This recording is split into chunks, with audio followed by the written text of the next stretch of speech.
Mesdames, Mesdemoiselles, Messieurs, bonsoir. Aujourd'hui, question fondamentale, question métaphysique, existentielle. Faut-il jouer à Ella et l'éclat de la montagne? Un jeu dont je m'aperçois que je ne l'ai pas vraiment présenté en réalité. Eh bien, c'est un jeu donc pour une personne et plus, à partir de 12 ans, pour des parties de 30 à 45 minutes par chapitre, ce qui correspond à la réalité de l'expérience que j'ai pu avoir. C'est un jeu narratif signé Jeffrey CCH et illustré par Roxy Day.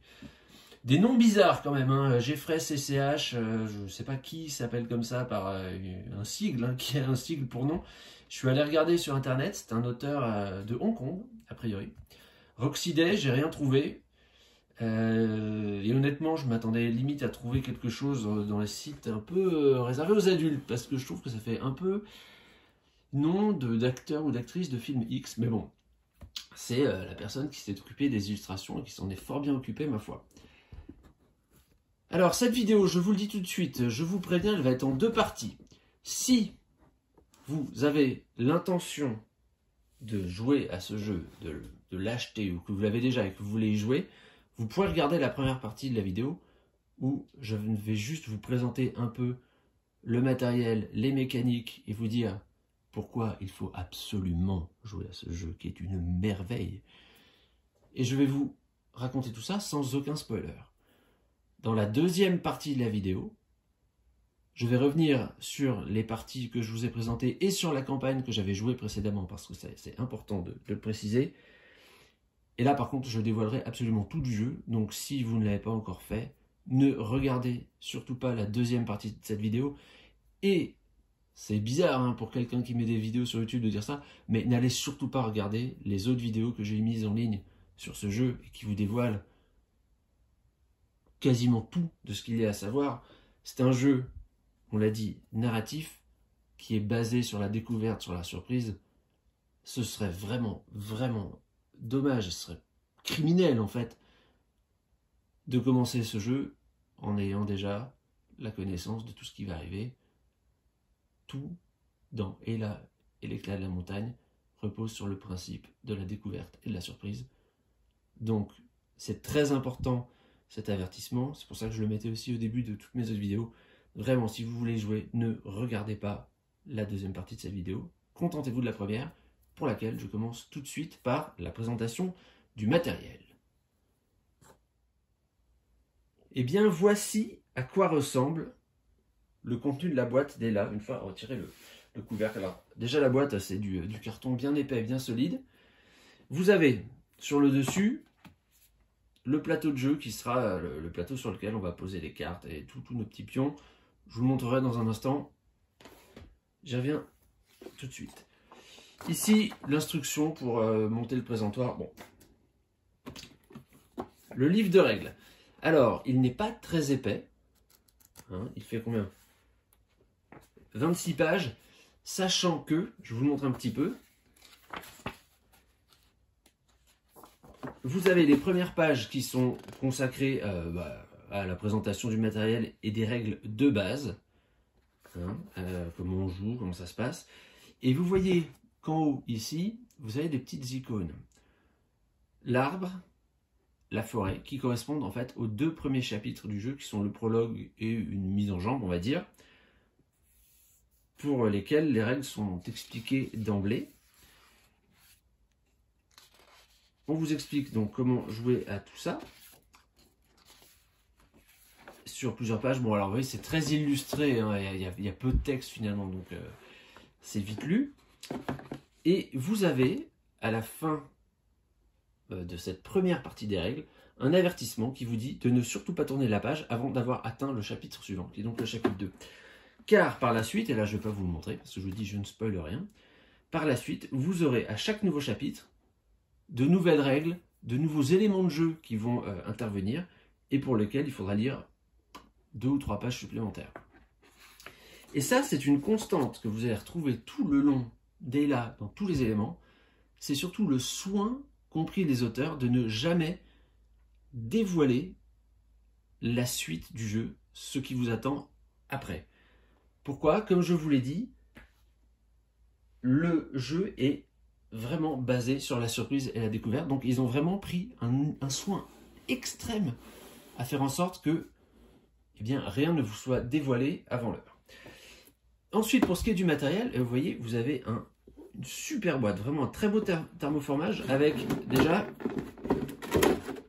une protection comme ça, vraiment oui, parfaitement thermoformée, qui va vous permettre de protéger, donc c'est le principe d'une protection, hein, jusqu'à preuve du contraire, les éléments du jeu. Alors, vous trouvez déjà le petit présentoir dont vous avez vu passer vite fait les instructions. C'est là qu'on viendra mettre les cartes du jeu qui devront être prises. Donc, déjà, moi je le trouve très joli.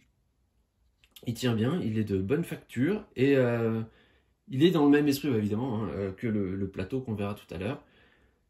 Et il a bien sûr sa petite place ici, dans la boîte, pour qu'on n'ait pas à le remonter à chaque fois. Une fois qu'il est monté, c'est jusqu'à la fin des temps, j'ai envie de dire. Jusqu'à la fin de la partie, en tout cas, fin de la campagne. Et vous voyez que même le petit couvercle en plastique transparent est conçu pour s'emboîter parfaitement sur sa forme. Donc ça, c'est pour le présentoir. Vous avez ensuite des jetons en bois qui vont représenter toutes les ressources à votre disposition. Et donc, ils sont très agréables à manipuler, ils ont de la bonne taille, de la belle couleur, bien illustré. Il n'y a pas d'autocollant à coller dessus. Hein. Les yeux, par exemple, sur les têtes de mort sont directement peints dessus. Pareil pour les éclats là, des pierres magiques. Enfin, bon. Toutes les petits détails, les petites touches de couleur sont de base sur les pions. Il n'y a pas d'autocollant à rajouter, ça c'est agréable. Vous avez ensuite, dans un emplacement dédié, votre petit journal de bord qui vous permettra de tenir à jour votre campagne, d'autres éléments de jeu, et puis tous les paquets chapitres. Et donc je vais vous en montrer un, parce que celui-là de toute façon c'est le premier qu'on fait, donc il n'y a pas à dévoiler. Donc un chapitre, ça vient toujours comme ça. Vous avez, bon, ici une fin de chapitre, c'est le premier chapitre qui s'appelle le chapitre 0, l'arbre, c'est le seul où il n'y a pas de prologue, mais sur tous les autres chapitre, hop, je vais essayer de vous cacher le titre, vous voyez, vous aurez un petit prologue à lire avant de commencer l'aventure. Vous avez ensuite, ça se met dans ce sens-là, une carte qui vous indique les objectifs à remplir pour le chapitre, puis toutes les cartes qui constituent le chapitre à proprement parler. Et vous voyez, quand je vous disais qu'ils tiennent à ce que rien ne soit découvert malencontreusement, par exemple, chaque tas de cartes est protégé, caché, on va dire, sur le dessus par les petites bandes dessinées de prologue et de fin, et de l'autre côté par cette carte qui vous dit surtout ne regardez pas, ce sont des avertissements, ce sont des caches en fait qui vous mettent en garde et qui vous empêchent de découvrir de façon malencontreuse des éléments de jeu qui gâcheraient la surprise par la suite. Donc les cartes, elles sont toutes de ce format, donc vous voyez ma main, j'ai des assez grandes mains moi, donc ça fait vraiment des grandes cartes, hein, sont format tarot, très bonne qualité, très agréable à jouer, ce qui fait qu'au final le matériel est vraiment de très bonne qualité, et on sent à travers cette qualité, à travers ces cartes, avertissements, à travers les pions, à travers tous les petits éléments qui viennent s'ajouter à chaque nouveau chapitre, que les auteurs aiment, enfin ça serait bizarre à dire, mais ils aiment vraiment leur jeu. Et ils ont pris soin que cet amour qu'ils portent à leur jeu soit transmis aux joueurs de manière à ce qu'ils profitent au maximum du jeu et de l'expérience, de l'histoire qu'ils ont voulu raconter. Et vraiment, c'est quelque chose qui se ressent. C'est étrange à dire, hein, mais on ressent une espèce de bienveillance de la part des auteurs à l'égard des joueurs dans ce jeu. Un désir vraiment de leur faire profiter au maximum d'une histoire qui leur a vraiment plu, qu'ils ont tenu à écrire de la meilleure façon possible, et c'est extrêmement agréable cette sensation, oui, d'être choyé en fait par le matériel. C'est assez bizarre à expliquer, mais vraiment on se sent bien dans ce jeu. On sent que on nous veut du bien, qu'on veut qu'on passe un bon moment, et chaque détail y concourt à sa façon. Vraiment un matériel qui est en très bonne adéquation avec l'esprit du jeu, je dirais. Alors maintenant, je vais vous parler un peu, vous qui n'avez jamais joué encore et là et qui voulez y jouer, je vais vous parler un peu très rapidement des mécaniques et est-ce qu'elles sont intéressantes, est-ce qu'on prend plaisir à jouer à ce jeu? Je vais vous le montrer tout de suite. Bien, alors comment ça se passe une partie dès là? Je ne vais pas rentrer dans les détails, je vous montre simplement, voilà le plateau de jeu. Vous avez ici l'emplacement pour vos ressources, les ressources tangibles qui sont la nourriture, l'argent et ici ce qu'on appelle des pierres magiques et dont vous verrez peut-être si elles ont une utilité ou pas, comment on s'en sert. De ce côté-là, les ressources intangibles qui sont la connaissance ici, l'énergie ici en vert et ici la peur, le stress représenté par des têtes de mort. Il y a à chaque fois 8 emplacements, on peut remplacer l'une par l'autre. Si par exemple vous avez déjà 8 nourritures mais que vous deviez gagner de l'argent et que vous voulez l'argent, vous pouvez dire je retire 2 nourritures, je remplace par 2 argent. Ici c'est la même chose, la seule différence c'est que on ne peut pas évidemment remplacer comme ça les têtes de mort par autre chose et au contraire quand vous devez ajouter des têtes de mort alors que, donc des jetons peur, alors que les emplacements sont pleins, vous devez retirer autre chose obligatoirement pour mettre vos têtes de mort, soit des connaissances, soit de l'énergie. Si jamais vous ne pouvez pas le faire, vous allez prendre des dégâts à la place. Ce qui m'amène ici à vous montrer que chaque chapitre commence donc, alors en général pas un prologue, mais de toute façon avec une carte objectif qui vous détaille de combien de points de vie vous disposez au début. Ici c'est le chapitre 0, donc vraiment le prologue, l'initiation au jeu. Donc vous démarrez avec 3 points de vie. Vous avez 7 journées, il y aura toujours 7 journées dans un chapitre. Et voici ce que vous devez faire pour passer au chapitre suivant, pour atteindre la fin de ce chapitre-ci, c'est assigner 2 connaissances, donc 2 jetons de cette nature, à la carte chapitre pour remporter l'objectif du chapitre. Donc l'objectif de ce prologue, on le comprend, ce sera de découvrir des jetons connaissances de manière à pouvoir les assigner. Alors comment ça se passe? Vous avez donc par chapitre un paquet de cartes. Elles sont de 3 types. Les cartes vertes, qui sont numérotées de 1 jusqu'à X, et qui représentent les événements qui vont se produire dès le début de ce chapitre.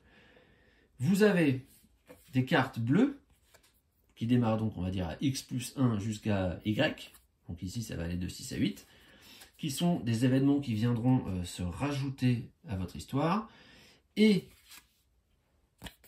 des cartes rouges qui vont, si je me rappelle ce que j'ai dit, de Y plus 1 jusqu'à Z, donc ici 9 à 11, et qui sont d'autres éléments, mais qui, eux, lorsque vous les piocherez, surviendront immédiatement. Le déroulement du jeu, très simple, vous prenez la première carte de votre rack, donc au début de la première journée, ce sera toujours la carte 1, et à ce moment-là, donc je la dévoile, mais c'est pas un spoil, c'est vraiment la première carte du jeu, de toute façon, je peux cacher ce que ça raconte, vous avez plusieurs choix possibles. Il y a 2 types de choix dans et là. Les choix sur fond blanc. Si vous prenez ce choix, vous résolvez l'effet. Donc ici, gagner une nourriture. Et la carte va dans l'emplacement à droite. Alors la carte en jeu, elle se met, non, là je la tenais pour la montrer à la caméra, elle se met en général dans l'emplacement du milieu. Vous voyez que vous avez 3 emplacements de cartes. Elle se met dans celui du milieu. Vous lisez la carte, vous résolvez. Si donc vous prenez l'effet blanc, la carte va dans le tas de droite, face cachée toujours, dans ce qu'on appelle l'avenir. Toutes les cartes qui se trouvent dans le tas l'avenir reviendront en jeu par la suite. Ou, de temps en temps, vous aurez une réponse sur fond jaune, auquel cas, la carte, après avoir résolu son effet, ira dans le passé, toujours face cachée, et toutes les cartes qui sont dans ce tas-là seront en quelque sorte éliminées de la partie, elles ne reviendront jamais. Et vous avez par exemple ici, vous voyez comme effet ce symbole là, et bien ça veut dire qu'il faut ajouter la carte 6 dans le tas du futur. Si on avait eu une carte rouge, le symbole aurait été un peu différent, et la carte rouge, elle, venait se mettre en première position dans le rack au fond, ce qui fait que c'est la carte qu'on prend tout de suite ensuite, au tour d'après. Donc, admettons qu'on ait fait ce choix-là, vous allez jouer votre chapitre, prendre les cartes une par une. Donc il y a des cartes qui vont aller dans l'avenir, vous allez peut-être en rajouter. D'autres qui vont aller dans le passé, je ne sais pas. Et votre journée se termine lorsqu'il n'y a plus aucune carte à piocher dans le rack. À ce moment-là, que pouvez-vous faire? Vous êtes dans la phase de nuit.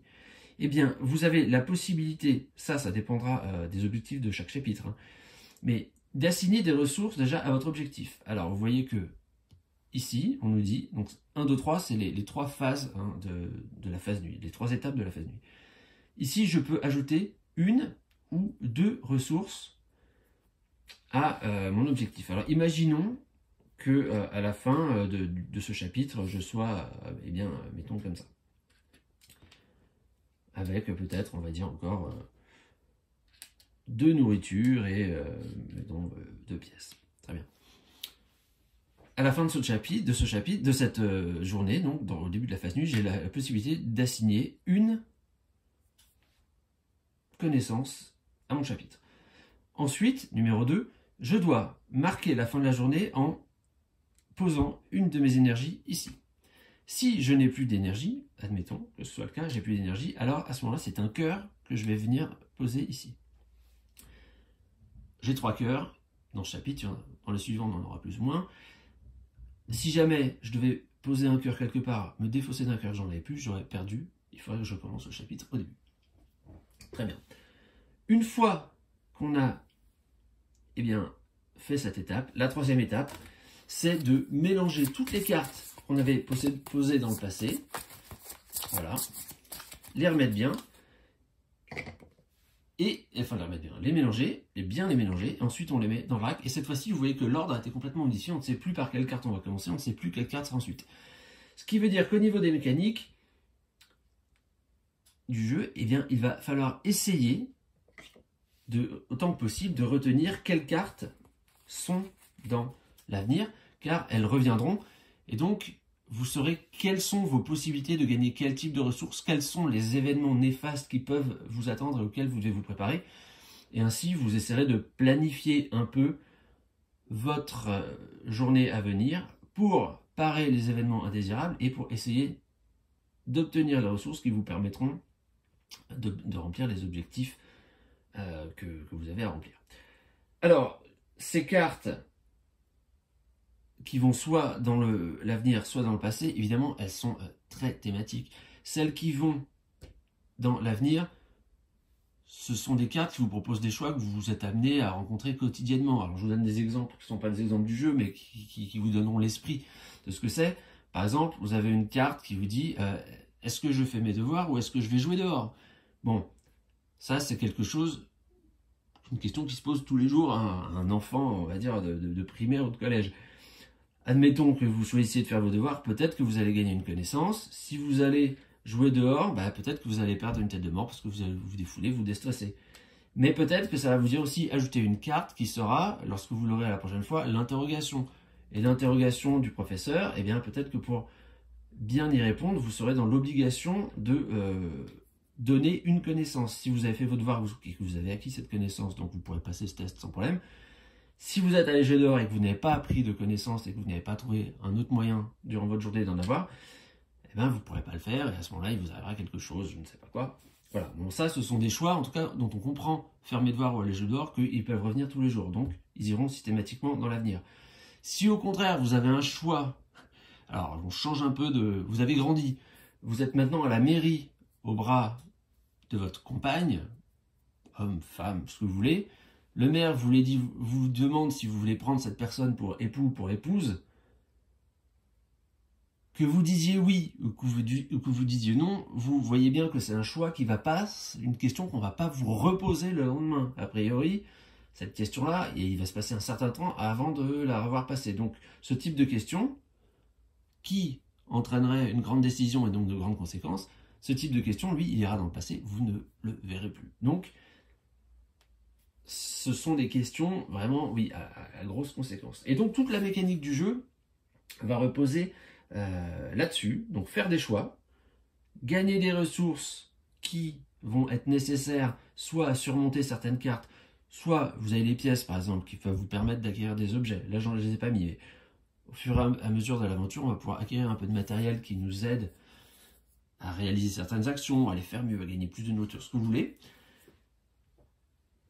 Et je ne sais plus ce que je disais, du coup. Donc, oui, les mécaniques, c'est essayer de gérer au mieux les ressources, d'en acquérir pour avoir celles qui vous sont nécessaires, de gérer le stress aussi, la peur, ça peut monter vite et c'est très embêtant. Vous voyez que si je dois acquérir des connaissances, tout en sachant que j'ai besoin d'énergie quand même pour ma journée, puis j'aurai peut-être besoin pour ma fin de journée, puis j'aurai peut-être besoin d'énergie aussi dans la journée, je ne sais pas, si je dois courir, si je dois escalader quelque chose, enfin, tout ce qui peut réclamer de l'énergie. Donc vous voyez que si j'ai déjà beaucoup de têtes de mort, de jetons peur, qui me prennent tout mon espace des ressources intangibles, il va me rester peu de place pour mettre mes connaissances et mon énergie. Donc ça aussi, si à gérer, il faudra trouver des moyens au fil de l'aventure de ne pas faire trop monter la pression et de trouver un moyen de l'évacuer. On comprend avec cette partie de mélange des cartes qu'il y a une petite part de hasard, malgré tout. Si vous avez là-dedans une carte qui vous permet de récupérer de l'énergie et une carte qui vous dit que vous devez dépenser de l'énergie pour escalader une montagne, puisque, bon, éclat de la montagne, le but c'est peut-être d'aller se promener dans la montagne, eh bien vous comprenez que si vous chopez la carte qui vous donne de l'énergie avant de tirer celle qui vous demande d'en dépenser pour monter à la montagne, c'est bien. Vous aurez la possibilité de monter à votre montagne. Si, au contraire, on vous demande de dépenser plein d'énergie alors que vous n'en avez pas, et que la carte que vous tirez après, c'est celle qui justement vous apporte de l'énergie, vous dites, c'est pas arrivé dans le bon sens. Oui, alors c'est vrai, il y a une petite part de hasard. Cela dit, ça fait justement partie du jeu que de prévoir un peu, d'envisager le worst case scenario, le scénario du pire, pour justement parer à toutes les éventualités. Et honnêtement, déjà le jeu est extrêmement fluide avec ce système. C'est vraiment, vous prenez une carte, vous résolvez les faits à gauche, à droite, quand il n'y en a plus, vous mélangez. C'est vraiment, ça marche très très bien. C'est très facile à prendre en main. Les choix, c'est autre chose. Cela dit, si vous arrivez à peu près à retenir quelles cartes sont là, les positives comme les plus négatives, bon, sachant qu'il y aura toujours ces cartes bleues que vous viendrez de mettre, dont vous ne pourrez pas savoir ce qu'il y a dessus, mais vous allez quand même réussir à peu près à anticiper ce qui vous arrive, et c'est un jeu qui laisse quand même la place à la réflexion et qui gratifie la réflexion. C'est-à-dire, il y a toujours un moyen de s'en sortir. Enfin, presque toujours. Ça peut arriver que vraiment vous ayez le mauvais tirage. Bon, à ce moment-là, il faut recommencer. Ce qui n'est pas très embêtant d'ailleurs de recommencer, parce que les chapitres, on l'a vu, 30 à 45 minutes sont vraiment courts. Et ça, c'est un point à souligner. Pour un jeu narratif, c'est pas trop embêtant de devoir recommencer. Donc, au niveau mécanique, ça marche très bien. Alors, il y a quelques petits défauts malgré tout à ce jeu. Ils sont minimes comparés aux qualités. Pour moi, il y en a deux. Et vous allez voir, c'est vraiment minime. Déjà, donc on a vu, il y a des petites bandes dessinées. Alors hop, je vous les montre très très vite. Comme ça, qui racontent l'histoire qui vous attend. Je ne suis pas forcément très fan du style des BD. C'est dans un style un peu enfantin. Bon, ça, on aime, on n'aime pas. Moi, ce qui m'a plus gêné, c'est que de temps en temps, je ne comprenais pas bien ce qui se passait sur la bande dessinée. C'est pas grave, hein. Ça vous empêche pas de comprendre l'histoire, ça vous empêche pas de jouer, ça induit pas de misplay. C'est juste, on va dire, cosmétique. Deuxième petit défaut pour moi. Alors là, je vais prendre soin de ne rien divulgacher. Mais donc, de temps en temps, vous aurez la possibilité d'acquérir ou d'utiliser des objets. Pour ce faire, sur la carte, vous verrez apparaître une icône qui vous présentera les objets qui sont à votre disposition, que ce soit pour les acheter, pour les utiliser, ce que vous voulez. Et je vous en montre une, enfin je vous montre le bas d'une carte. Donc là, vous voyez, vous avez la possibilité, à un moment, pour 3 pièces, d'acquérir ces objets. Je vous mets mon pouce là, à côté. Voilà. Juste pour vous montrer que ces icônes-là sont vraiment toutes petites. Et alors, bon là, on les distingue quand même assez bien. Mais il y a certains objets qui se ressemblent. Ou en tout cas, dont les icônes se ressemblent. Et il pourrait arriver qu'on en prenne un pour un autre. C'est-à-dire qu'on vous demande de défausser ou d'acheter l'objet A, vous voyez mal l'icône, vous pensez que c'est l'objet B, là pour le coup, ça peut vraiment avoir des conséquences énormes sur le déroulement de l'histoire. Donc si j'ai un conseil à vous donner par rapport à ça, alors si on regarde bien, on le voit, il n'y a pas de problème, mais c'est justement ça mon conseil, c'est de faire très attention à ces icônes quand vous les voyez passer là, sur leur petit cartouche, vraiment en gros, ça fait 2 cm sur peut-être 5 mm de haut. vraiment, regardez attentivement les icônes pour être sûr de ne pas vous planter dans l'objet qui est en jeu, parce que ça pourrait radicalement changer le déroulement de l'histoire, et ce serait vraiment dommage. Donc une fois qu'on a dit ça, est-ce qu'il faut jouer à Ayla? Si vous n'avez pas Ayla, est-ce que vous devez l'acheter? Oui, mais alors là, mais vraiment oui, et 1000 fois oui. Moi, c'est mon coup de cœur de fin d'année 2023 et début 2024. Je vais vous dire, je vais donner une note à ce jeu-là, et je vais même être obligé de vous expliquer que la note, il faut la couper en deux. Vous avez une note, on va dire, qui va représenter le plaisir qu'on a à jouer à ce jeu, qui repose sur les mécaniques, sur le système de jeu. Est-ce qu'on s'amuse en jouant à Ayla? Cette note-là, je lui mettrais 16 sur 20. Parce que vraiment, c'est très fluide, je vous le dis.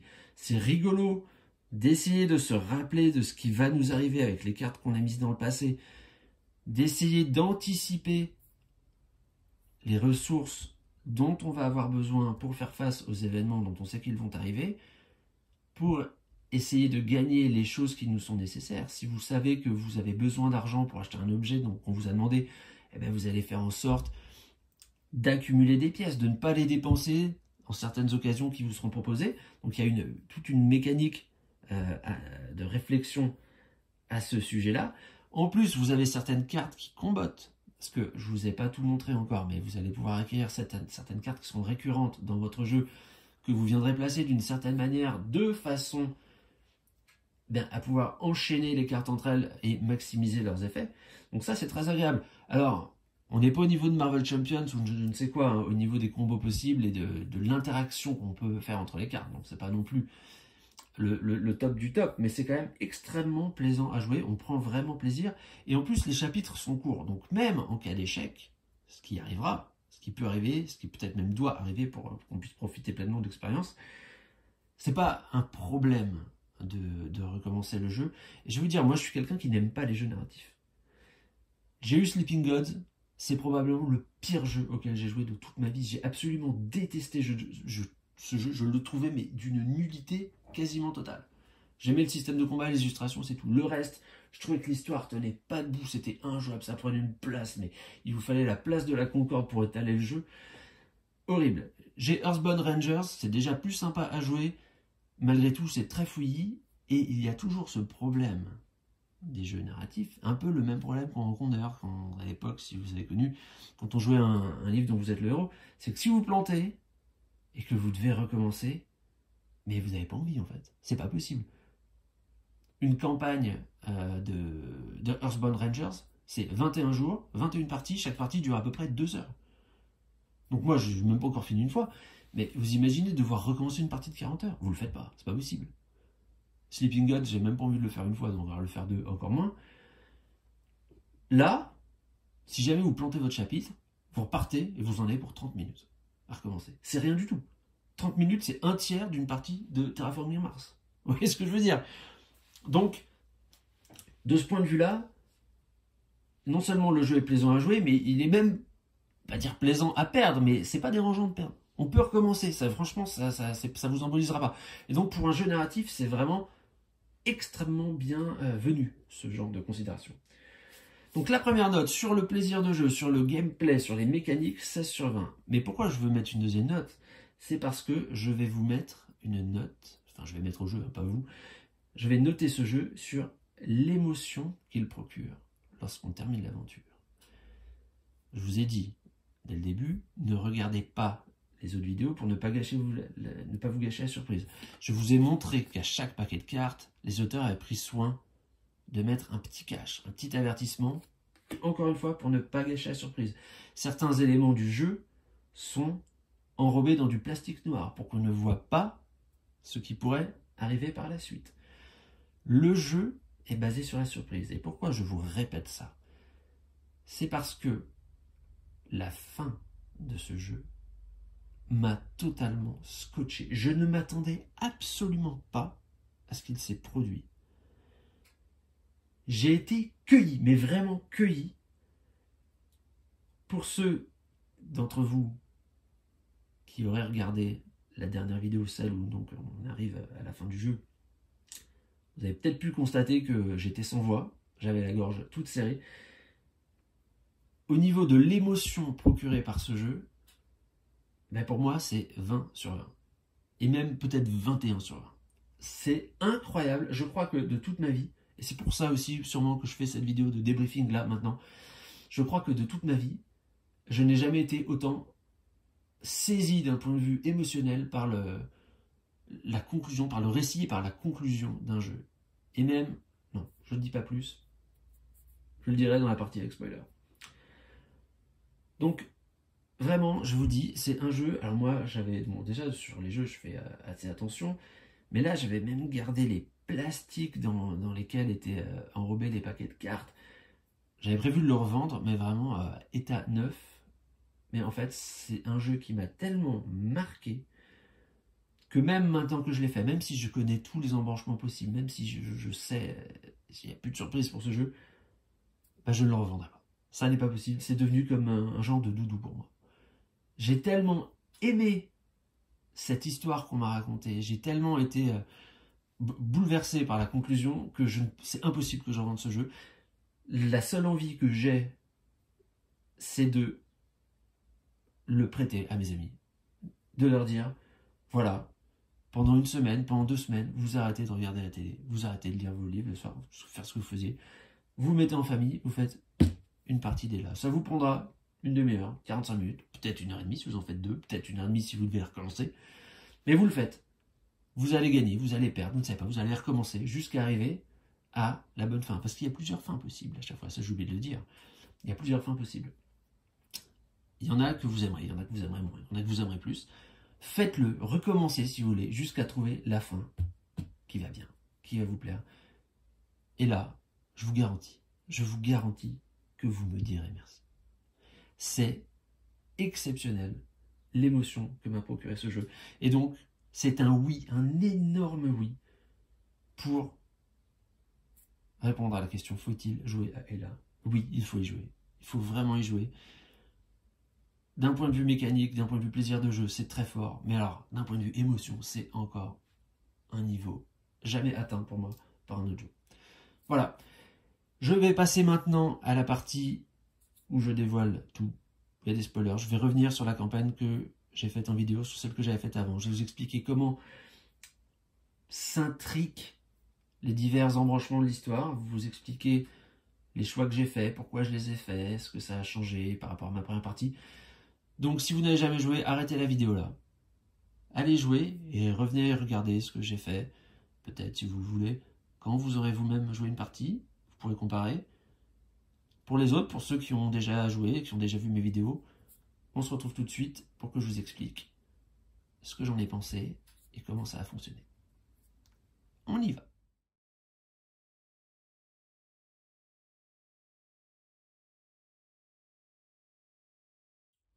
Vous avez bien noté qu'à partir de maintenant, vous ne regardez surtout plus cette vidéo si vous avez l'intention de jouer à Ella et l'éclat de la montagne. Je vais tout vous raconter. Alors, si vous avez vu mes vidéos de la partie là, des chapitres 0 jusqu'au 5, vous avez dû noter que je vous disais souvent, lors de certains choix, oui, alors cette fois-ci je prends cette option, je vous expliquerai pourquoi plus tard. À plusieurs fois, à plusieurs occasions, j'ai dit ça. Ben, je vais vous dévoiler maintenant pourquoi. Comme je vous l'ai dit, j'avais déjà joué avant de faire ma campagne en vidéo, une première campagne où j'avais fait des choix qui étaient différents. Je vais vous les montrer maintenant. Alors, bon, le chapitre 0, j'en parle pas, hein, c'était juste un très très bref voyage autour de Grand Arbre pour apprendre à jouer. Les premiers choix importants arrivent lors du chapitre 1 qui s'appelle La forêt. Je vous montre vite fait. Le premier embranchement, c'est la demande d'écureuil. Pour résoudre le chapitre 1, on a besoin notamment de trouver une pierre magique à mettre ici, à assigner à la journée. Bon. Donc on est focalisé sur le fait de chercher de la connaissance, puisque c'est en convertissant 5 connaissances en une pierre magique qu'on pourra l'avoir. Et à un moment, on a ce type-là, écureuil, qui arrive, c'est un de nos amis, hein, qui nous dit qu'il a faim et il faudrait qu'on lui donne une carotte. Donc lui donner une ressource, c'est un beau geste, on va dire, mais nous, ça nous pénalise, parce que déjà, on doit se concentrer pour trouver 5 connaissances et en faire une pierre magique. Si en plus on lui donne la nourriture qu'on a, ça veut dire qu'il va falloir qu'ailleurs on trouve encore de la nourriture pour se faire une énergie pour pas mourir à la fin de la journée. Bon, vous connaissez la mécanique. Donc on a la possibilité de ne pas le faire. Mais je l'ai fait, et donc ça met en jeu la carte 114. Alors la carte 114, qu'est-ce que c'est?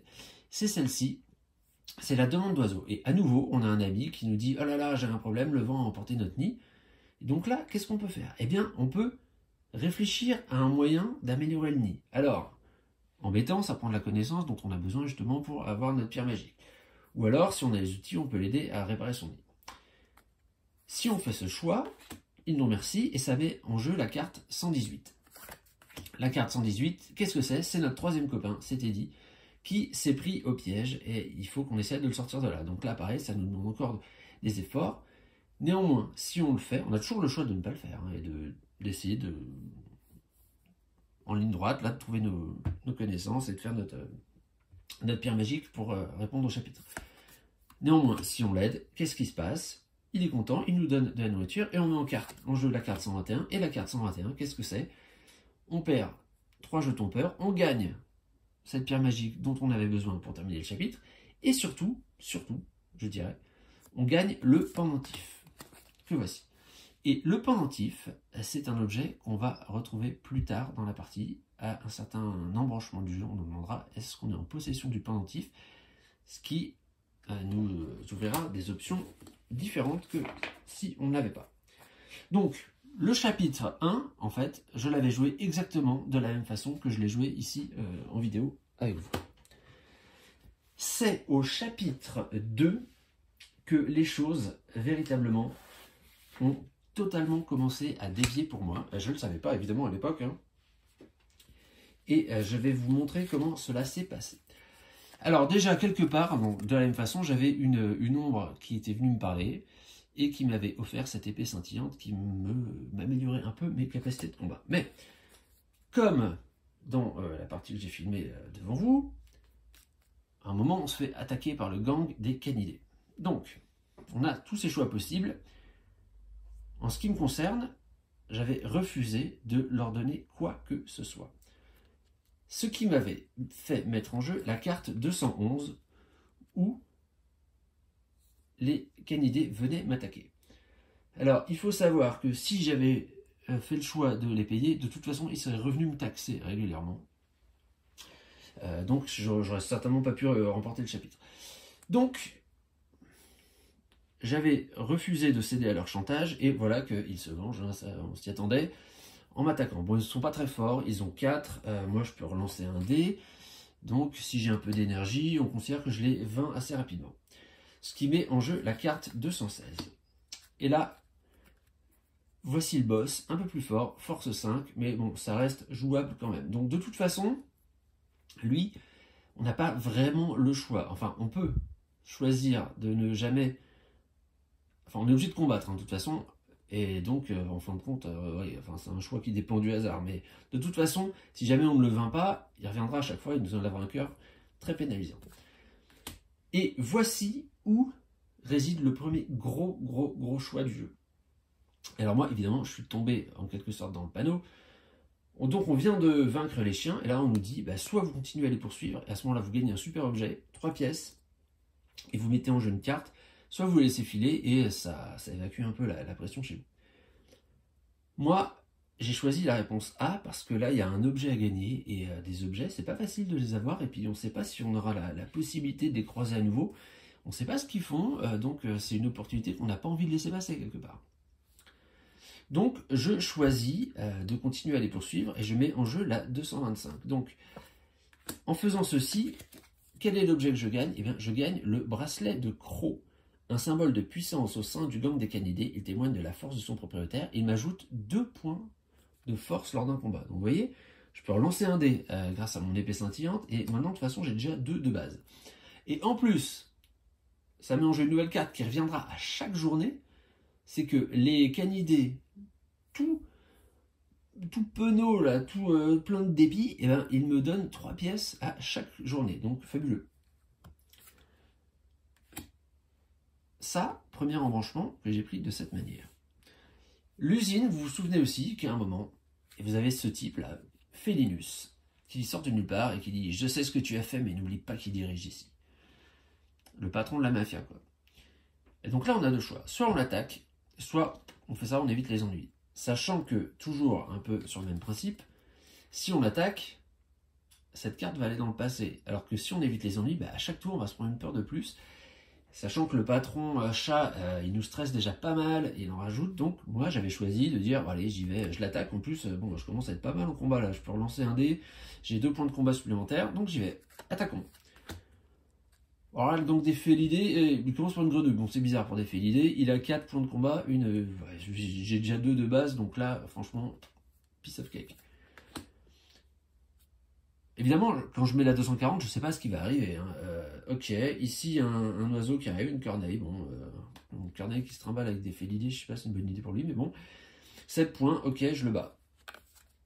Attention, voilà un plus balèze, là, 12 points de combat, le gang des Félidés le buffle maintenant. Ouais, il peut pas dire non à de la nourriture. Donc si j'ai 3 carottes, je baisse sa force de 5. Bon, je me rappelle plus comment j'ai fait, en tout cas, je l'ai vaincu. Et on met en jeu la carte 242. Et là, c'est Félinus qui est tout effrayé. Il dit « Ah, j'arrive pas à y croire, mais t'es un monstre !» Et il nous donne un objet. Hop. Et là, qu'est-ce qu'on gagne? L'insigne œil du chat. Encore 2 points de plus à chaque combat. Donc vous voyez que je commence à être un samouraï. Et en plus, ça nous débloque une fin B, donc je vais vous la passer très rapidement, mais qui nous permet en fait de montrer patte blanche grâce à notre insigne devant le Big Brother là, qui regardait l'usine.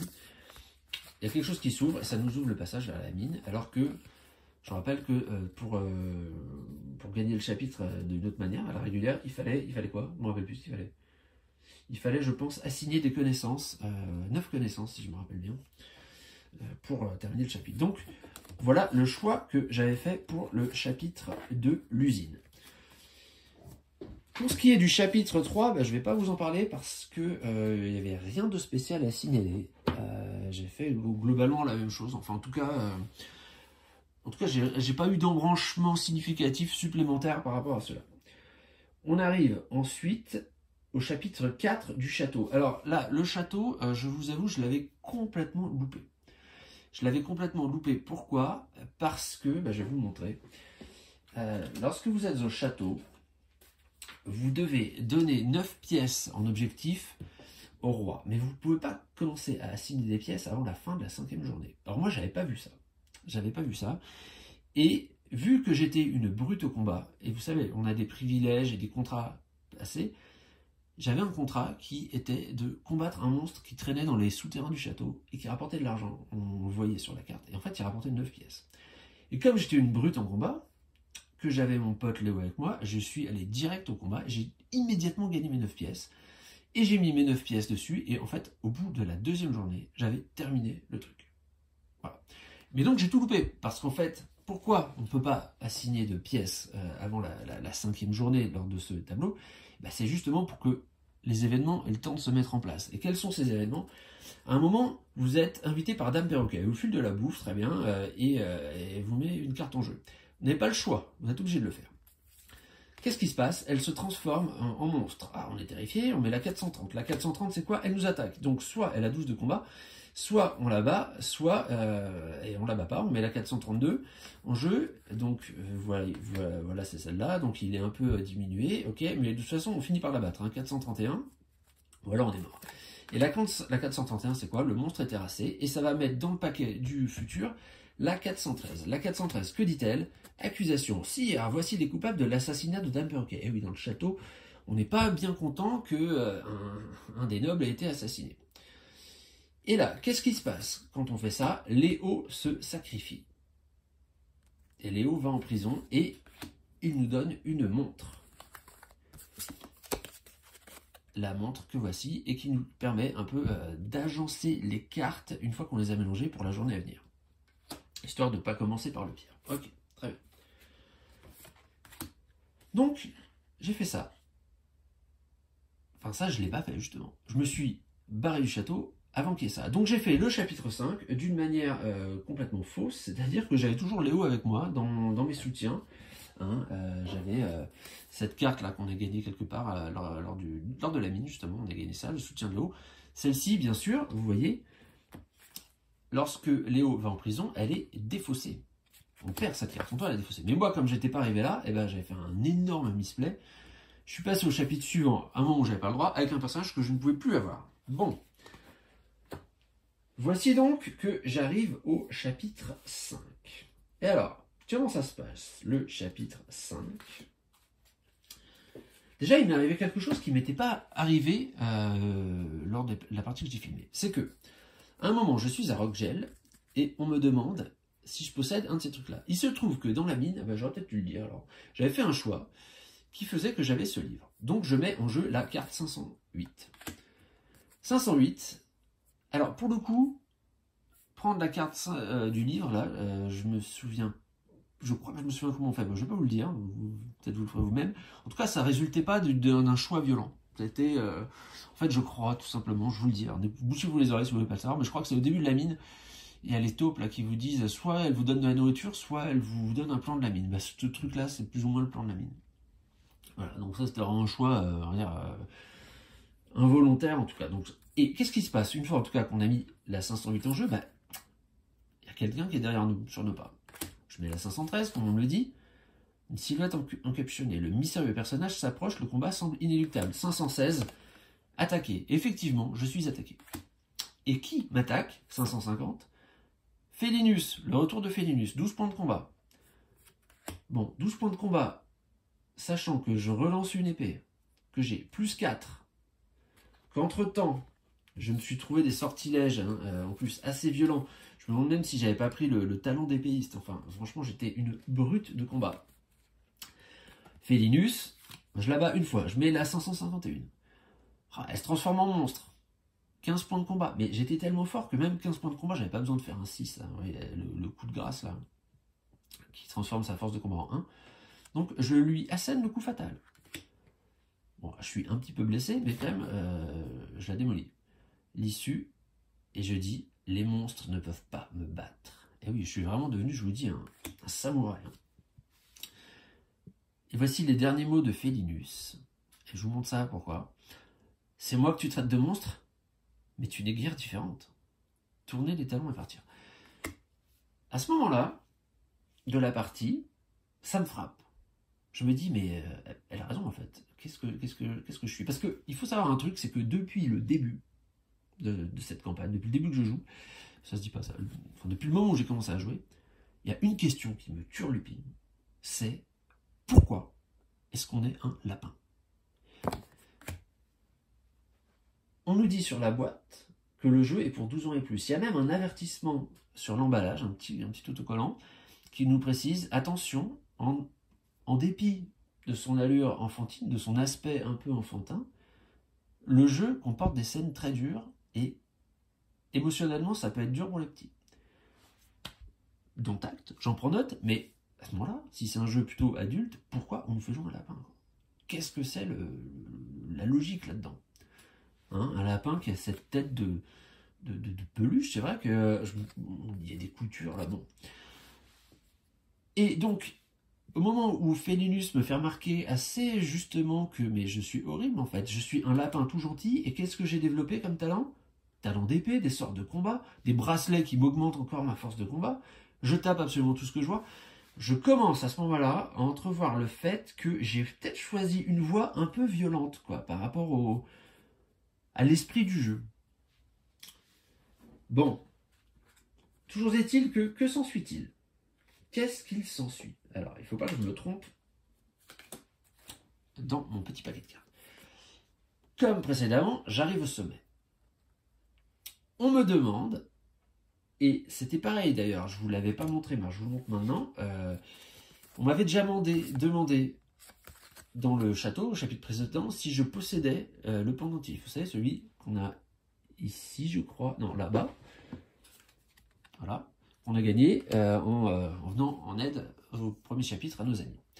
Bon, dans le château, si je le fais, ça me soulage un peu parce que je reconnais mon vieil ami Teddy qui a bien changé hein, depuis l'époque où je l'ai Je l'ai délivré de son trou. Vous vous rappelez, c'était un petit ourson, maintenant c'est un bel objet.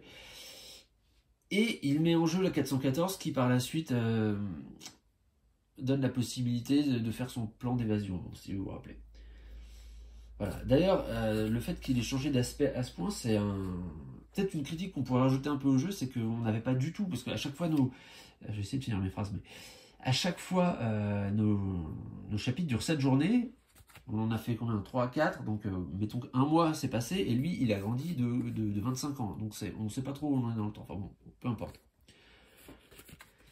Premier embranchement débloqué par la présence du pendentif. Deuxième embranchement, et en réalité ce ne sont pas vraiment des embranchements, mais bon. Donc quand on y est presque, ok, on garde le moral, donc on se ressent un peu requinqué, on prend de l'énergie, et si on possède par ailleurs le pendentif, eh bien, on nous avait dit qu'il semblait avoir des propriétés magiques, souvenez-vous. Et si vous ne vous souvenez pas, je vous le montre. Un cadeau de la part d'écureuil, d'oiseau et de Teddy, il semble avoir des propriétés magiques. Eh bien, les propriétés magiques, voilà qu'elles se révèlent. On défausse le pendentif, on perd 3 jetons peur, on gagne une pierre magique, et on met en jeu la 529. Vous voyez que si on n'avait pas eu le pendentif, on mettait directement en jeu la 529, on s'asseyait juste sur les petits effets positifs. Donc, 529, on y va. Donc il se passe des choses, on a des combats, et on arrive donc à cette carte qui est le tournant du jeu. Alors je vais sauter les combats. On arrive ici, quand la tempête se réveille, l'ombre qu'on a traquée en allant vers le sommet de la montagne commence à prendre une allure plus qu'inquiétante, et on nous demande combien d'objets on possède parmi ceux-ci. Et donc, le bracelet de croc, je l'ai, ce truc-là, je l'ai. Les deux suivants, je ne sais pas ce que c'est, je ne sais toujours pas ce que c'est à l'heure actuelle, je ne les ai jamais eus, je ne les ai pas, et la montre de Léo, je ne l'ai pas, puisque je ne suis même pas allé jusqu'au moment où il est emprisonné, où il donne la montre. Donc j'en ai 2. Donc ça met la 538 en jeu. 538, voici ce qui se passe. On affronte l'ombre, 10 points, 20 points, 30 points. J'ai des sorts, j'ai Teddy que je... pas Teddy, j'ai Léo avec moi que je ne devrais pas avoir, j'ai les bracelets et trucs. Je l'ai explosé, et donc on nous dit de lire la fin B. Et la fin B, où est-elle? Je ne sais plus. La fin B, la voilà. Chapitre 5, la montagne fin B. Je vous la détaille pas trop, donc c'est pareil, on approche de l'éclat, oh là là, c'est super. Je suis ébloui, je suis ébloui, je suis ébloui. On me dit, et là, tu es enfin là. Il n'est pas aisé d'arriver ici, seuls les plus forts y parviennent. Mais qu'est-ce qui se passe? Je fais la tête d'un seul coup, et hélas, l'éclat a disparu. Il n'y a plus rien. Il n'y a plus rien au sommet de la montagne. Tu es arrivé à la fin de ton voyage. Ce n'est peut-être pas la meilleure fin, mais c'est là que t'ont conduit tes choix. Emprunterais-tu le même chemin si tu pouvais tout recommencer depuis le début? Donc, évidemment, moi je vais vous dire, à ce stade du jeu, j'étais arrivé, j'avais tout démonté, je l'avais fait d'une traite, le truc. Enfin, d'une traite, j'ai fait en plusieurs jours, mais sans jamais avoir recommencé, j'avais jamais perdu. Bon, évidemment, j'avais le chapitre du château où j'avais un peu court-circuité le truc sans faire exprès, sans m'en apercevoir. Mais donc j'arrive là, je suis pas satisfait. Et puis on me dit que j'ai pas trouvé la bonne fin, on me le laisse entendre. Juste avant, il se trouve que j'ai mon ami, c'est là, Félinus qui me dit mais tu es un monstre. Tu me traites de monstre, mais c'est toi qui es un monstre en fait. Et là, ce que je pressentais, donc déjà que j'avais pas emprunté la bonne voie, c'est confirmé. Et donc, je fais ce que tout le monde aurait fait, enfin tout le monde normalement cortiqué aurait fait à ma place, je me rappelle cette carte. Et je me dis, en fait, qu'est-ce qu'il y a dedans étant trop, me fait passer pour un monstre? Évidemment, ce sont les 2 bracelets que j'ai acquis. Alors, ils me donnent certes des points de combat, mais justement, le fait d'être devenu fort en combat m'incite à taper sur tout le monde. Il faut pas. Je vais recommencer la partie, mais en fait, je vais me garder de remporter ces objets, et pour ce faire, je vais choisir une voie pacifiste. Et là, c'est ce que j'ai fait à ce moment-là, dans la partie que je vous ai filmée et qu'on a suivi tous ensemble. Donc, comment s'est déroulée ma nouvelle partie? Eh bien, j'ai pris le pendentif de la même façon en aidant mes amis. Cette fois-ci, en revanche, lorsque s'est présenté cet embranchement au niveau des chiens, voilà, j'étais obligé à un moment de me battre, enfin j'étais obligé, il allait mieux quand même, hein, affronter un peu les peurs et me battre contre le gang des canidés. En revanche, j'ai fait le choix de les laisser filer, de ne pas pousser l'humiliation jusqu'à les poursuivre et vraiment les abattre jusqu'au dernier. Donc je n'ai pas remporté le bracelet. De même, quand Félinus est venu m'enquiquiner, j'ai dit tant pis. Je me souvenais que c'était là que j'avais gagné le bracelet des chats. J'évite les ennuis. Donc je n'ai pas ces deux objets. Bon. Sur la même veine, et même si finalement ça n'avait pas d'influence, dans la mine, vous vous rappelez, à un moment je cherchais la clé, je tombe sur un pangolin qui a une clé attachée à sa ceinture et qui a l'air égaré, qui lit son parchemin. J'avais la possibilité de l'attaquer pour lui prendre sa clé. Je ne l'ai pas fait. Il se trouve qu'en le faisant, ça ne nous mettait pas un nouvel objet. C'était juste un combat difficile à gagner. Mais c'était toujours sur ma lancée de dire je vais prendre des choix qui évitent tous les combats. Ensuite, lors, et ça c'est très important aussi, lors de mon séjour dans le château, n'est-ce pas,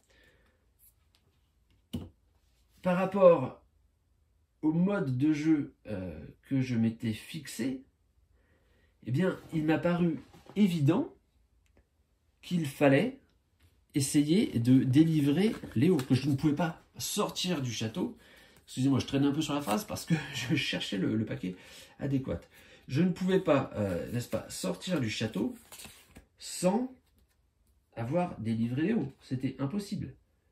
C'est des choses qui ne se font pas. Et donc, souvenez-vous, alors, j'y viens, lorsqu'on a eu toute cette histoire avec Léo, on a été accusé d'avoir tué, à juste titre, hein, sauf que c'était de la légitime défense, mais la reine perroquet, Dame Perroquet. Léo s'est sacrifié en disant c'est moi qui l'ai tué, mettez-moi en prison, Léa n'est pour rien. Ella n'est pour rien. Et une fois emprisonné, il m'a donné cette montre, en mettant d'autres cartes en jeu, tout ça. Mais donc, me voici maintenant en possession d'une montre. Quels sont, dès lors, les cheminements que je fais? Au chapitre 4, il y a 3 sorties possibles. Soit je donne ces 9 pièces au roi, et je pars. Et donc, je pars avec la montre porte-bonheur de Léo, puisque je ne l'ai pas délivrée. Enfin, puisque rien ne m'a dit de me séparer de la montre. Soit, lorsque j'ai trouvé la boule de cristal, si vous vous souvenez, Teddy m'intercepte, l'ours, mon copain ours, il me dit, ah mais voilà, bien sûr, c'est avec cette boule de cristal qu'on ouvre le passage secret, tu peux quitter le château tout de suite. Oui, sauf que si j'utilise la boule de cristal pour ouvrir le passage secret, je ne peux plus l'utiliser pour la présenter au juge, lui révéler le passé, lui montrer comment les choses se sont déroulées et pourquoi on ne peut pas dire que Léo est coupable d'assassinat, juste dire qu'en fait c'est lui qui a été attaqué, qui se défendait. Donc si je me sépare de cette boule de cristal, je ne peux pas sauver Léo. Donc à nouveau, si je prends la fin du passage secret, je sors et rien ne m'a dit de m'être séparé de la montre porte-bonheur. Donc, Teddy me demande de lui donner la boule de cristal pour ouvrir le passage secret. Je lui ai dit, j'aurais bien aimé, mais je ne peux pas, j'en ai besoin pour innocenter mon ami Léo.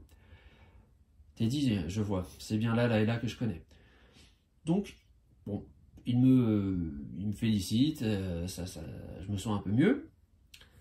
Et à l'arrivée, ce qui se passe, c'est que je l'ai montré au juge, bon, je vous zappe un peu le passage, et donc, j'arrive pas, hein, Léo est enfin libre. Donc je retrouve le soutien 4, qui est de pouvoir combattre aux côtés de Léo, mais surtout, on me demande de me défausser de la montre. Je lui rends la montre qu'il m'avait cédée pendant qu'il était emprisonné.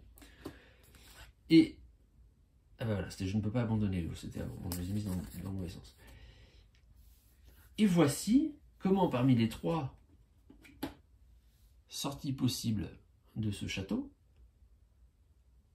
seule celle où on a sauvé notre ami Léo nous conduit à un embranchement où nous n'avons plus la montre.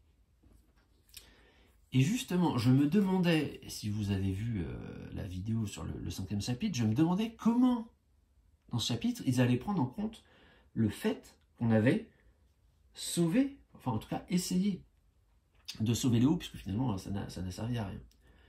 Et bien en fait, c'est ici. C'est ici. Vous voyez, l'objet qu'on nous demande de montrer, ou dont on nous demande de prouver qu'on ne l'a pas, c'est la montre. Et là, je disais en début de vidéo, dans la partie sur la partie sans spoiler, que de temps en temps, on pouvait confondre les icônes. Et là, il y avait vraiment un écueil majeur, et j'aurais pu tomber dedans, et en fait, c'est un peu un coup de chance. C'est qu'à un moment, dans la montagne, je rencontre ces résidents de Glassville, qui aiment faire du troc, et ils me demandent quelque chose. Soit il faut que je leur achète des médicaments pour me soigner, soit je leur achète des armes, soit, tant pis, je prends une peur. Alors, prendre une peur de plus, c'était pas possible, et j'avais vraiment hésité là. Bon, avec ma stratégie pacifiste, je me disais, je vais peut-être pas acheter la bombe, et en plus j'avais besoin de me soigner, donc il se trouve, et puis ça me prenait beaucoup d'argent. Donc il se trouve que j'avais pris des médicaments. Mais j'ai vraiment hésité à prendre la bombe, et la bombe elle est comme ça. Et c'est là, ce que je voulais vous dire, c'est que pour moi, quand j'ai vu cette carte, l'icône de montre et l'icône de bombe, en fait, je les ai confondus. Et quand on m'a posé cette question, eh ben, j'ai cru que c'était la bombe dont on me parlait, pas la montre. Il se trouve que c'était juste avant, je ne l'avais pas acheté, je me suis dit, j'ai bien fait de ne pas l'acheter. J'ai bien fait de continuer sur ma stratégie pacifiste. Et donc, je me suis retrouvé, j'étais à 0. Je vais vous montrer ce que ça a donné. Mais en fait, c'est pas la bombe, c'est la montre. Et c'est par ce moyen-là qu'on s'assure qu'on a pris l'option où on essaye de sauver Léo. Parce que si on ne l'a pas fait, on a au moins un objet, la montre. Et donc on se retrouve au minimum dans la catégorie 538, là, dans la deuxième. Voilà. Et donc, cela, ça aboutit à... vous prenez la 541, et là, ça aboutit à l'apparition, donc 542, 543, voilà, une attaque surprise, il se passe quelque chose, il y a un moment critique, une silhouette familière, et là, voici Léo qui revient à nos côtés, et donc on prend le talon 14, où non seulement il nous accompagne, mais même en plus, ses points de combat vont compter double. Voilà, je l'ai mis ici. Et voilà, et ensuite, on aboutit à la fin que vous avez vue au chapitre 5.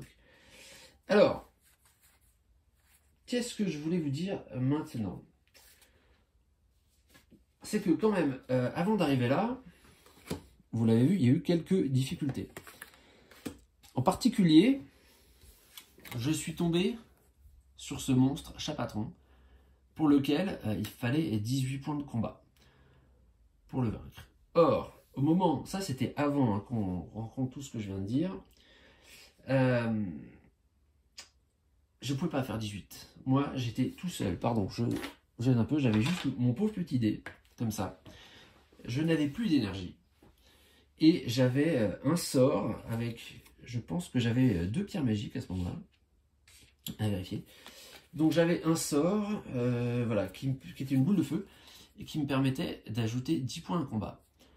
Bon, j'aurais peut-être pu le faire 2 fois pour le vaincre, sauf que j'avais déjà joué, je savais que j'avais une ombre à 30 après qui m'attendait, donc j'étais obligé de garder mes pierres magiques pour pouvoir faire mon autre sort, qui était celui de foudre, et qui lui m'ajoutait 22 points de combat. J'étais obligé, donc je ne pouvais pas utiliser de sort magique. Donc la seule façon que j'avais de le battre, mais d'ailleurs mon dé c'est le rouge, c'est pas le vert, c'était de tirer le dé et d'essayer de faire un 6 pour que sa valeur tombe à 1. Vous l'avez vu, j'ai lancé le dé. Je reviens, je vais vous faire un petit dessin. Pendant la partie, vous l'avez vu, j'ai lancé le dé, j'ai fait peut-être un 5. Grâce à mon pouvoir d'épée, j'ai relancé. Admettons, j'ai fait un 1, raté. Je perds un cœur. À ce moment-là, j'avais peut-être 2 cœurs. Et donc, il me reste un essai, enfin un double essai. Donc je relance, je fais un 5, je relance, je fais encore un 5. C'était peut-être pas ces valeurs-là, mais en tout cas, je n'ai pas fait 10. Et donc, je perds mon dernier cœur, j'ai perdu, je suis mort. D'ailleurs, on ne perdait pas de cœur, on prenait de la peur, mais ça revenait au même parce que j'étais plein. Et à ce moment-là, si on meurt, on doit tout recommencer au début du chapitre. Sauf que, enfin c'est pas sauf que, mais le chapitre, en fait, il est fait de cette sorte. Vous arrivez, vous êtes au niveau 1.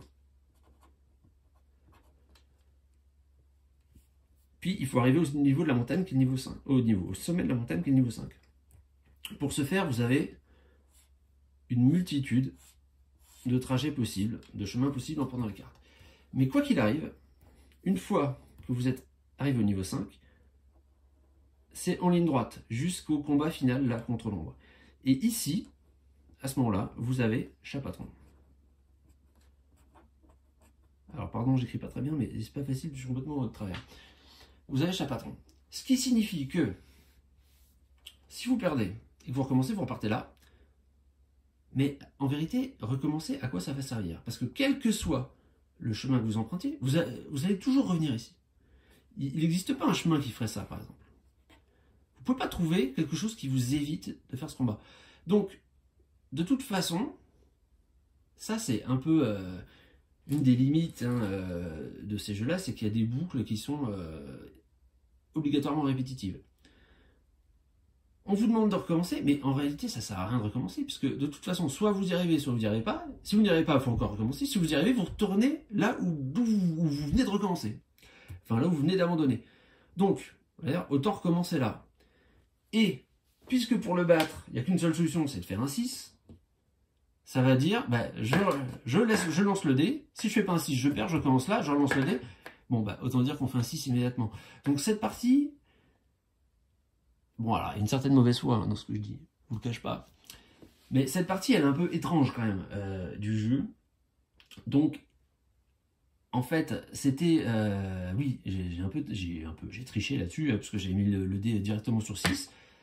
Mais en fin de compte, c'était juste un raccourci sur ce qui aurait fini par arriver, puisque, comme je vous le dis, de toute façon, j'avais pas d'autre chemin possible. J'allais faire tout ça, arriver là, et devoir faire un 6. Quoi qu'il arrive, j'allais recommencer en boucle jusqu'à ce que je fasse un 6. Donc, bon, on considère que je fais un 6 tout de suite. Alors, il y a eu 2 autres moments où j'ai triché dans la partie. Alors, la première fois, c'était dans le château. Et alors là, c'était carrément débile. Je vous le dis, c'était carrément débile, parce que voilà le combat que j'avais à faire. Je venais de délivrer Léo, et le roi, là, le roi s'était transformé en cette espèce de monstre dégueulasse, là. Et il disait, il veut nous combattre. Et là, moi, si vous vous rappelez un petit peu, j'avais à ce moment-là un cœur. J'avais une pierre magique. Et je disposais de tous mes sorts. Voilà, notamment le sort de guérison. Et j'avais aussi une arme médicinale. Et Léo était avec moi. Et je me suis dit, mais comment est-ce que je vais faire? Je ne peux pas perdre 4 cœurs. J'en ai qu'un. Même si je fais mon sort d'herbe médicinale, j'en récupère 2. Et comme j'avais la captation de mana, je récupérais aussi une connaissance. Captation de mana, je vous rappelle, il y a la vite fait. Voilà. Dès qu'on a lancé un sort, on récupère une connaissance. Donc, admettons, je lance mon sort, hop, 2 cœurs de plus. Me voilà à 3. J'utilise la connaissance que j'ai récupérée de la captation du mana issu de mon sort de guérison pour défausser mon herbe médicinale et récupérer un 4e cœur. Mais le problème, c'est que j'arrive à 4, là je suis au max, et il faut que j'en enlève 4, donc j'ai perdu quoi qu'il arrive. Donc j'ai considéré que, bon, allez, j'avais un cœur de plus et que c'était passé. Ce qui était complètement débile. Mais il faut savoir un truc, c'est que quand on filme une partie, quand on joue comme ça en vidéo, ça demande pas mal d'énergie de parler, de tout commenter, de faire attention à ce qu'on dit en même temps qu'on joue. Et arrivé en fin de partie, on perd un peu de lucidité. Et si vous voyez un peu où je veux en venir, le truc là, parce que en plus j'avais 2 énergies à ce moment-là. Si vous voyez où je veux en venir, c'est que j'ai carrément oublié que je pouvais tout à fait combattre. J'ai regardé que ça, moi. Or, combattre, mais c'était gagné. C'était gagné. J'avais même pas besoin de lancer les dés. Puisque j'avais le sort boule de feu qui me fait plus 10. Donc rien qu'en le lançant, déjà j'avais 10 points de combat. J'avais mes 2 dés. Voilà, là c'est gagné. Mais même si je faisais 1 et 1, j'arrivais à 12, je pouvais rajouter 2 points. Enfin 4 points même en dépensant 2 énergies. Donc ce combat était gagné quoi qu'il arrive. Donc là, c'était une triche. Alors, je triche pas quand je joue tout seul. Comme ça, c'est con, ça sert à rien. Là, c'était juste parce que j'ai pas envie de tout recommencer, et c'est long de filmer toutes ces parties en vidéo. Mais en réalité, cette triche-là, elle était totalement inutile. Le combat, je l'avais gagné de toute façon. Donc, ça n'a pas, comment dirais-je, faussé le jeu. La seule triche qui était de ma part une vraie triche, on va dire. Enfin bon, je sais pas trop ça l'était, mais ça serait revenu au même. C'est que, en fin de compte, c'est au moment où, vous vous souvenez, dans la montagne, à un moment j'ai coupé la vidéo, j'ai dit bon bah là je recommence le chapitre, enfin pas le chapitre, la journée, juste la journée. Parce que les cartes sont arrivées dans le mauvais sens. Je me suis pris toutes les tempêtes au début, alors que mon plan c'était d'avancer d'un cran pour aller dans un village où on était à l'abri des tempêtes, justement. Et les cartes sont vraiment tombées dans le mauvais sens. Je me suis pris tous les dégâts, toutes les peurs avant d'atteindre le village. Mais c'est les 3 premières cartes que j'ai prises, en fait, c'était les 3 tempêtes. Et je suis mort d'un coup. Et je me suis dit, ce qui n'était pas idiot là pour le coup, c'est l'avantage de faire des vidéos, c'est qu'on sait exactement de quelles ressources on disposait à tout moment. Il suffit de rembobiner.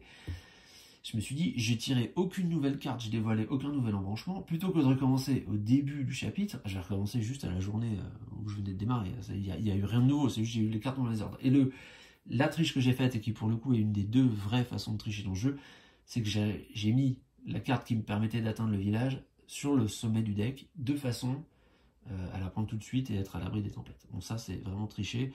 L'autre façon de tricher qui vraiment a une influence sur le jeu, eh ben, c'est quand vous avez un choix, c'est de regarder les réponses aux 2 choix, puis de prendre une fois que vous savez à quoi ça aboutit. Ça je l'ai jamais fait.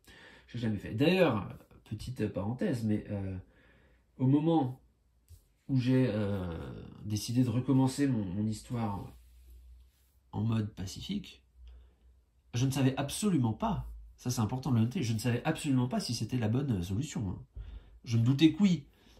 Après ce que je vous ai expliqué là par rapport aux commentaires de Félinus et puis par rapport à la fin B qui nous disait oh, t'as peut-être pas pris la bonne solution.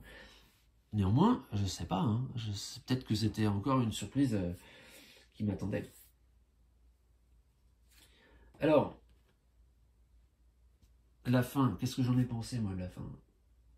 Mais véritablement, ça a été un choc, ça a été une surprise totale. Je vais faire un petit peu de ménage là sur la table et puis on va y revenir.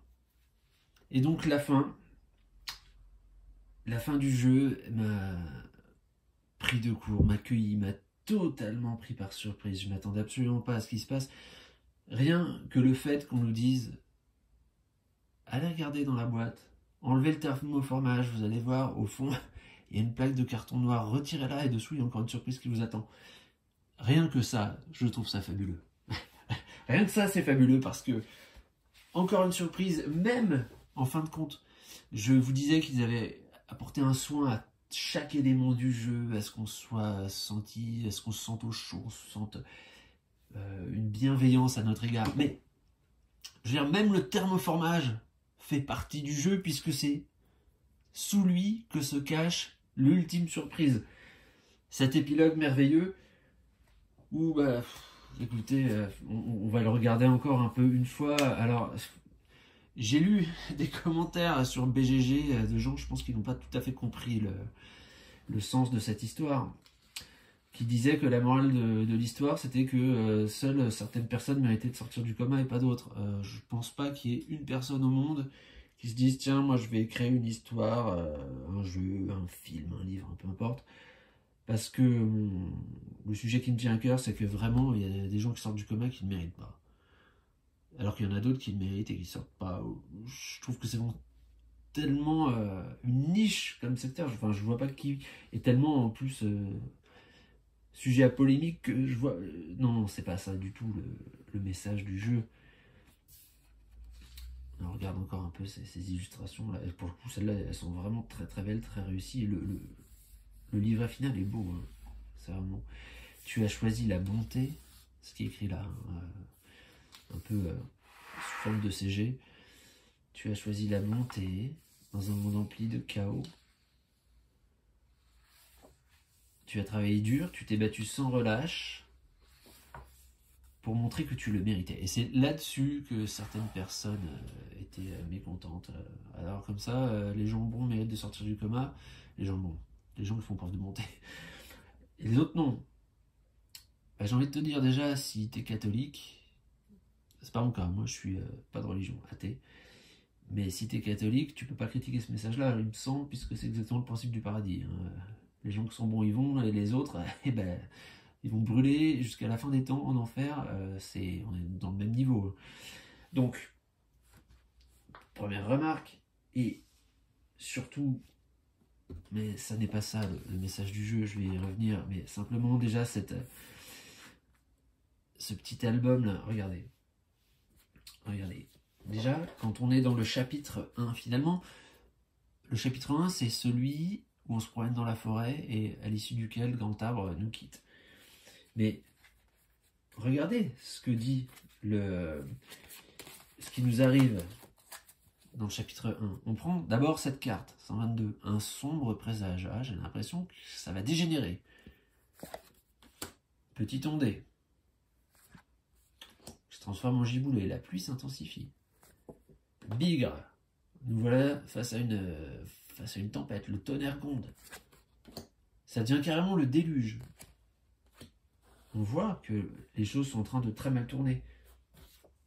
Et qu'est-ce qui se passe à la fin du chapitre de la forêt? Regardez. Si je trouve la même page, regardez, la tempête, ça y est, elle arrache tout. Je perds mon écharpe, intolérable. Des arbres sont déracinés. Regardez, je vous en ai parlé à la fin là, de la dernière vidéo. On voit apparaître ici, vous le voyez là, des éclats de verre. Et je me disais, mais d'où ça sort? Quel arbre a du verre en lui? Ou alors une maison avec des fenêtres, je ne savais pas. Qu'est-ce qu'on trouve là un peu partout? Des éclats de verre qui volent. Et oui, il y a un camion qui vient de percuter une voiture. Alors, soit dit en passant, je comprends pas très bien comment est foutu, bon ça, encore un détail, hein. L'autoroute là, on a le volant à gauche, donc a priori on devrait rouler dans ce sens-là, mais manifestement on roule dans ce sens-là pour arrêter le... Bon bref, petit point de détail, c'est dommage, a priori on prenait l'autoroute à contresens là quand même, mais bon, admettons. Accident, des éclats de verre volent dans tous les sens, les voilà, regardez. Grand arbre nous prend dans ses bras pour nous protéger de ce qui va nous tomber dessus. Là, c'est notre maman qui nous sert de ses bras pour nous protéger des coups. Donc, tout trouve son explication, en fait, dans le chapitre 1. Et la suite, c'est pas du tout... Oh là, j'arrive pas à tourner la page. Ça consiste pas du tout à nous expliquer qui mériterait ou qui ne mériterait pas de sortir du coma. C'est pas ça, le message. Bon, ce qui t'attend sera plus dur que tu l'imagines. Bah oui. Te voilà orpheline, hein, puisque... Donc ça c'est Grand Arbre, lui c'est Léo, on l'a compris, hein, quand il nous... À la fin de... à la fin de l'épilogue, je vais arriver du chapitre 5 où il dit qu'il ne peut pas nous accompagner, mais on comprend pourquoi, hein. Il ne peut pas remonter à la surface avec nous parce que pour lui c'est déjà trop tard.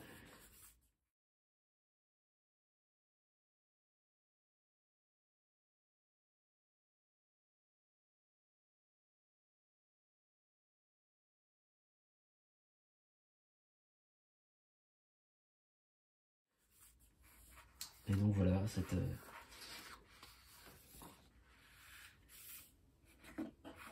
fin qui prend au trip, hein, quand même. Même en connaissant déjà, ça, je sais pas, ça me fait quelque chose là.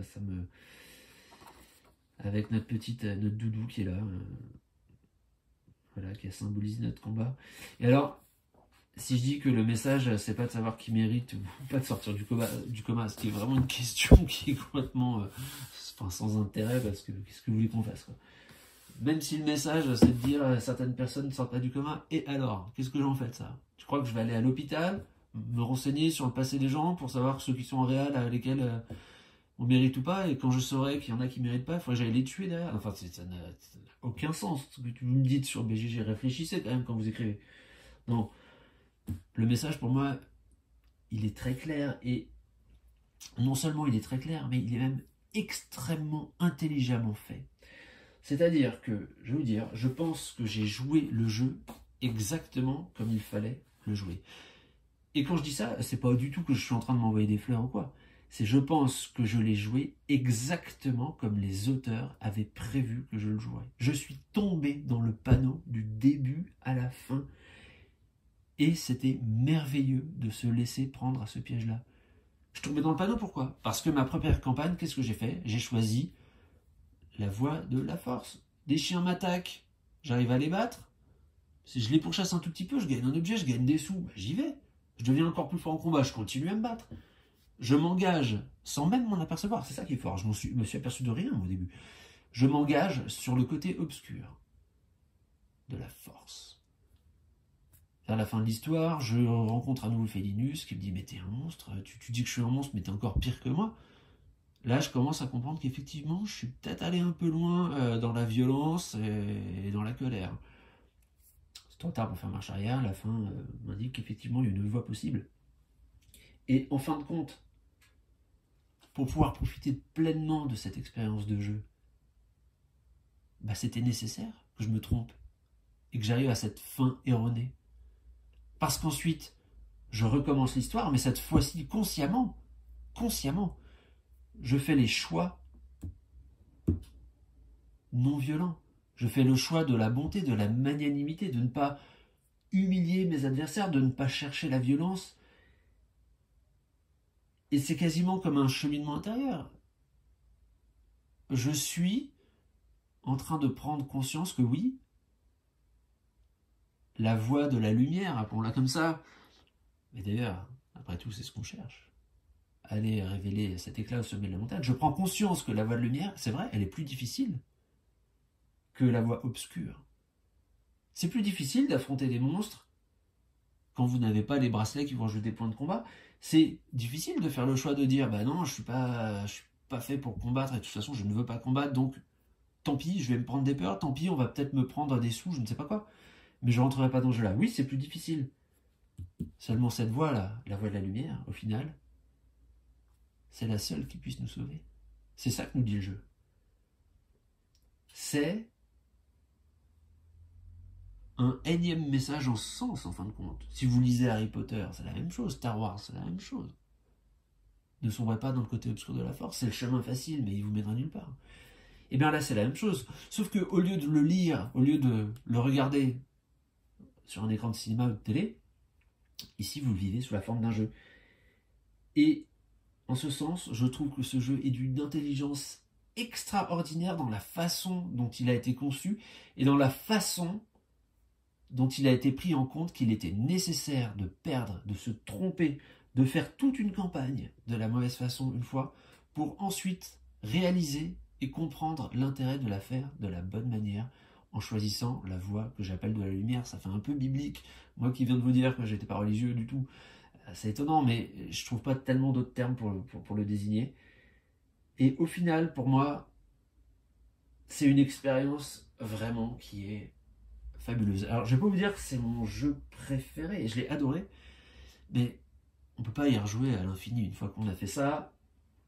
Alors, il me reste quand même ce paquet de cartes là que j'ai pas ouvert, hein, qui a un petit symbole ici, mode avancé. Donc de nouvelles cartes qui vont venir se greffer, bon bah déjà au chapitre 2 là dans l'usine, puis peut-être après dans les chapitres suivants, je ne sais pas. On a aussi la possibilité de tourner la carte d'objectif des chapitres, pas de tourner la carte au sens figuré, pour rendre le jeu plus difficile. Néanmoins, ce que je vous dis, le principe du jeu, c'est basé sur la surprise, c'est basé sur ce cheminement de se tromper, puis de prendre la bonne voie et d'être enfin récompensé. Je pense pas que des nouvelles cartes vont changer quoi que ce soit à ça.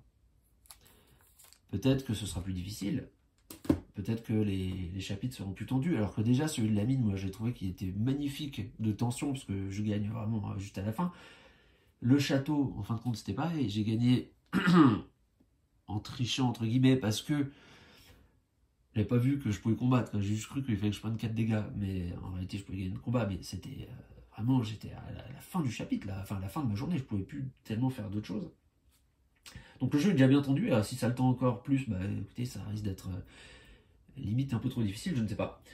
Mais ce que je veux dire, c'est que, bon, en plaisir de jeu, en mécanique, en combo qu'on peut avoir, c'est pas quelque chose qu'on peut recommencer comme des jeux purement mécaniques, hein, évidemment, un jeu narratif où bien on a fait le tour. Toutefois, la conclusion est d'une telle force et d'une telle surprise que ça m'a vraiment mis une claque. Et ce jeu-là, c'est un jeu que je vais garder. C'est sûr que je vais le garder. Je vais essayer de le faire jouer à tous mes copains, leur dire vraiment, faites-le, et vous allez prendre un pied monumental, surtout vous prendre une gifle monumentale à l'arrivée. plus que le plaisir du jeu, c'est vraiment la stupéfaction de la conclusion que je retiens. Et bah écoutez, je ne sais pas si vous avez vous-même joué à ce jeu ou si vous n'avez fait que regarder mes vidéos. Je serais curieux de savoir, si vous l'avez joué, ce que vous en avez pensé, quels enseignements vous en avez tiré, quelles conclusions, quelle morale vous pensez qu'on doit tirer de cette histoire. Quant à moi, bah, vous l'avez compris, hein, j'ai adoré ce jeu, ça fait partie vraiment, pour moi c'est une expérience unique. Voilà, ce que je veux dire, c'est que j'avais jamais avant eu l'impression d'être manipulé, mais dans le bon sens du terme, à ce point par un jeu, pour m'amener exactement où vous voulez m'amener. Et j'ai trouvé ça génial. J'espère que je vivrai encore des émotions comme celle-ci, parce que d'un point de vue ludique, il n'y en a pas eu tellement de ce niveau-là. Je vous remercie d'avoir suivi toutes ces vidéos, et je vous dis à bientôt pour d'autres jeux. Au revoir.